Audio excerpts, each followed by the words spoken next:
Mis tíos, hermanos de mi madre, coaching, ¿qué es eso? Charlatanería, me decían.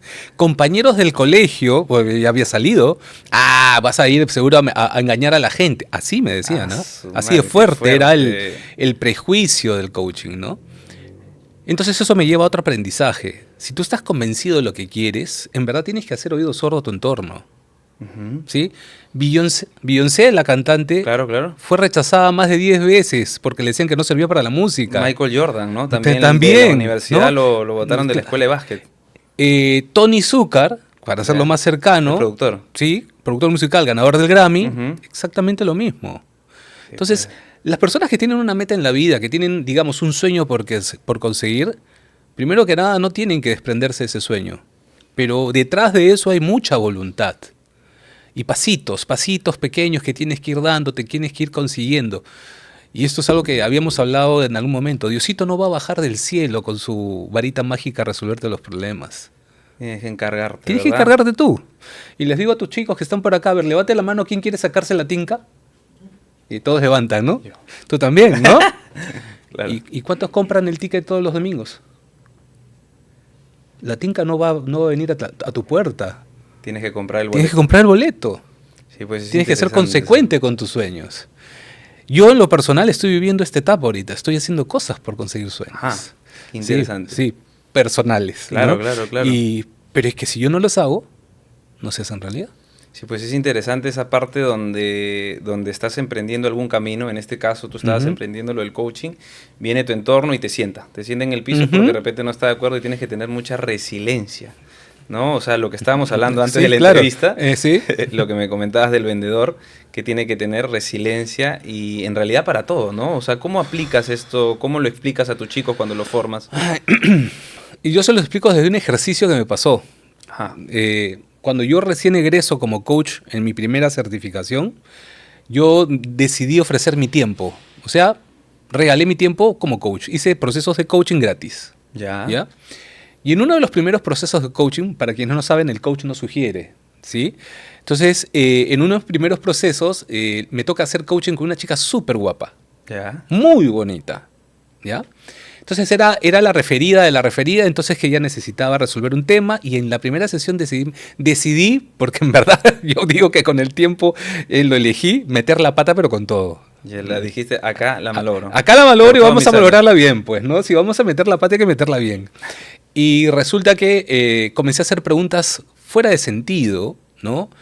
Inapropiadas, pero no me iba dando cuenta en la reacción de la otra persona, ¿no? Y poco a poco iba rompiendo lo que en el coaching se llama el rapport, ese vínculo, esa conexión entre cliente y profesional. Esa confianza que se Sí, genera, claro. ¿no? Y me fue re mal, Giordano. Súper mal. Tal es así que no digamos ni a la hora de la conversación se paró y se fue. Ay, qué Sí, o sea, tétrica la sí, experiencia. sí. O sea, cualquiera diría, pucha, no sirvo para esto. Pero, y lo volví a intentar. Y lo volví a intentar. Y lo volví a intentar. Hasta que un día yo le dije a Fernando, tú lo conoces, Fernando Gil, el papá, le dije, yo voy a estar en el lugar donde tú estás ahí, enseñando. Y él se rió de mí. O sea, se rió no necesariamente de mí, sino se rió del comentario, ¿no? Y y al tiempo se lo volví a recordar. Y se lo volví a recordar. Lo que los gringos dicen, and again, and again, and again, and again. Otra vez. Intenta. Así es. Entonces, el logro de objetivos tiene que ver mucho con tenerlos bien claro, pero harta disciplina. No hay persona que logre metas sin disciplina. Tienes que tener mucha constancia Sí, también, ¿no? y el ensayo-error, lo que hablábamos, ¿no? Metes la pata, ya sabes, ya aprendiste una manera de cómo no hacerlo. Descubre. Y vas a ir encontrando la segunda, la tercera, la cuarta, hasta que encuentras las maneras de cómo funciona. Y eso ya nunca te lo olvidas. Lo hablábamos antes de la Ujú. entrevista, un poco para comentarlo con la gente, con la audiencia. Este ensayo-error, esta causa y efecto Ujú.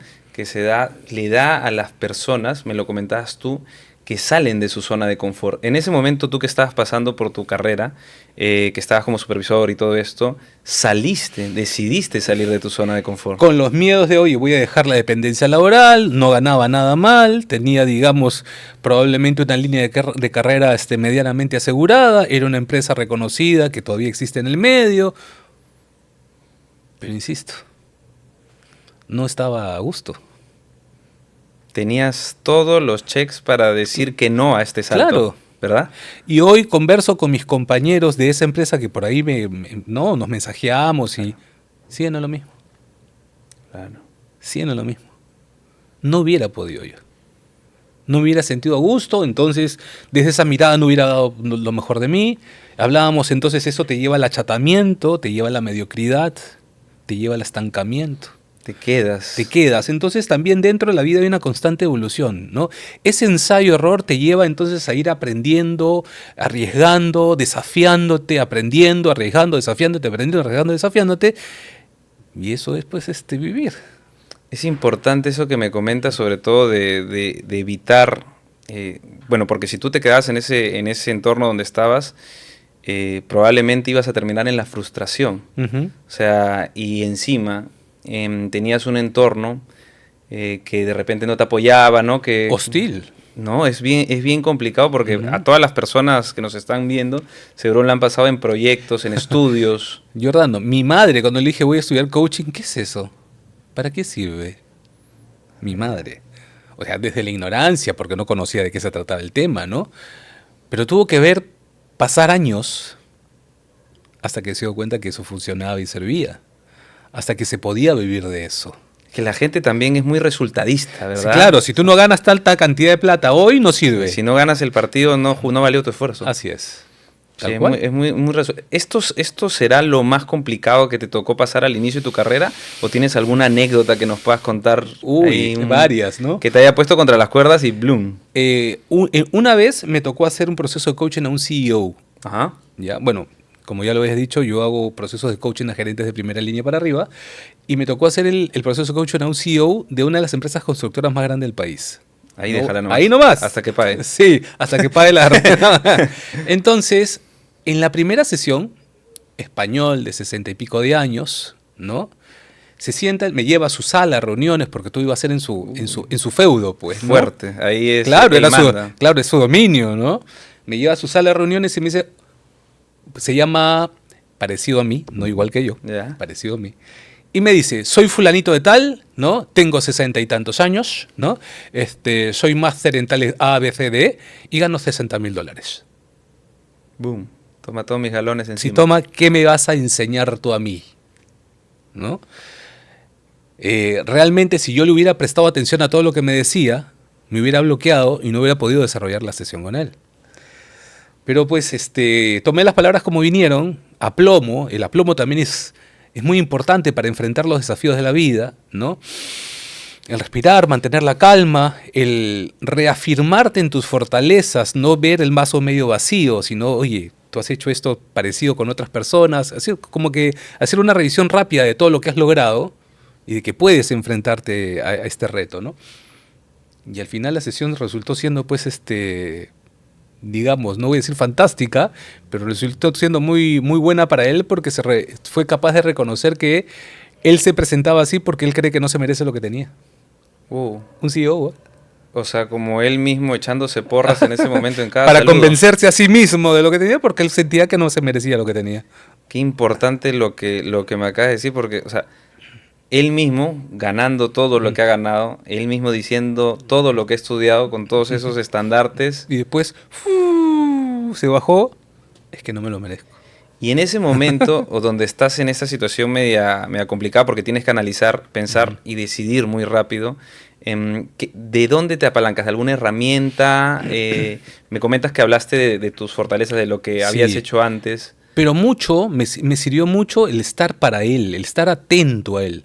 A ver, el coaching es un proceso de conversaciones con sentido, con estructura, que busca que el coach, lo que busca es que el coach acompañe al cliente o coachee a lograr una meta. Pero ¿cómo te acompaño si no estoy ahí para ti, si no estoy atento a lo que me dices? La escucha activa. La escucha activa, la presencia, ¿no? El tratar de desenfocarte de todos los distractores que hay en tu entorno para estar ahí realmente para él. Y eso fue lo que hice, ¿no? La primera sesión no fue sesión de herramientas, fue sesión de escucharlo. Y él me daba los insumos para las siguientes preguntas. Entonces cada pregunta era Mm. más poderosa que la anterior porque no nacía desde mi perspectiva, desde mi mirada, sino nacía de la información que él me daba. Entonces lo iba desnudando como capa de cebolla, capa tras capa, capa tras capa, hasta que llegó pues que todo venía de experiencia en su niñez o preadultez, originada por el padre. Y ahí como que se desarmó.